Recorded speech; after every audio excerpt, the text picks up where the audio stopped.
Max ran a hand through his messy hair, his reflection doing the same. Or was it? He paused, staring into the bathroom mirror. Something felt off. He shrugged it off, blaming his tired eyes. It had been a long day.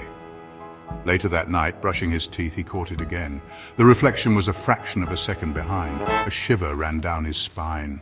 "Just your imagination," he muttered, trying to convince himself. The next morning, the unease lingered. He tried timing his movements, watching the mirror intently. Each time, the reflection seemed to be a beat slower, like a faulty video playback. A knot of fear tightened in his stomach. This was not normal. "Mom, have you ever noticed anything weird about the bathroom mirror?" Max asked casually, trying to sound nonchalant. His mother, busy scrolling through her phone, barely looked up. "Like what, honey?"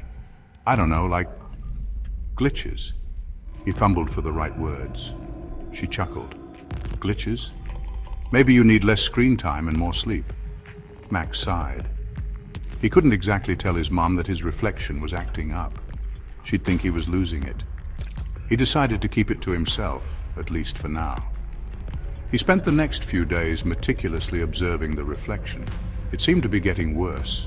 The delay was more pronounced now, and the reflection moved with a subtle, eerie fluidity that sent shivers down his spine. It was like watching a stranger mimicking his every move. One night, Max woke up from a nightmare. Heart pounding, he went to the bathroom for a glass of water. As he splashed water on his face, he caught his reflection in the mirror. His blood ran cold.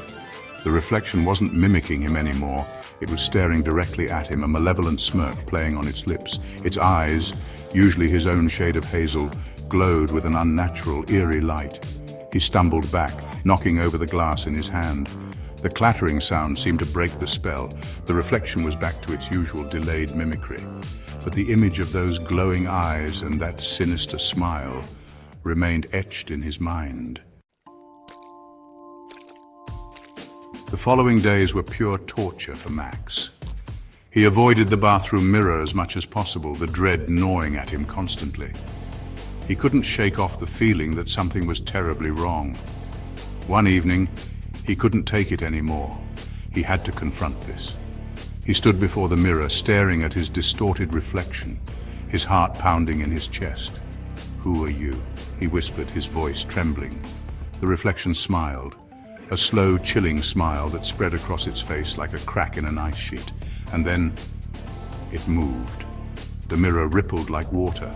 A hand, pale and skeletal, emerged from the glassy surface, followed by another. The reflection was crawling out of the mirror, its eyes fixed on Max with a hunger that chilled him to the bone. Max could only watch in horror as the impossible happened, the reflection breaking free from its prison of glass and stepping into his world.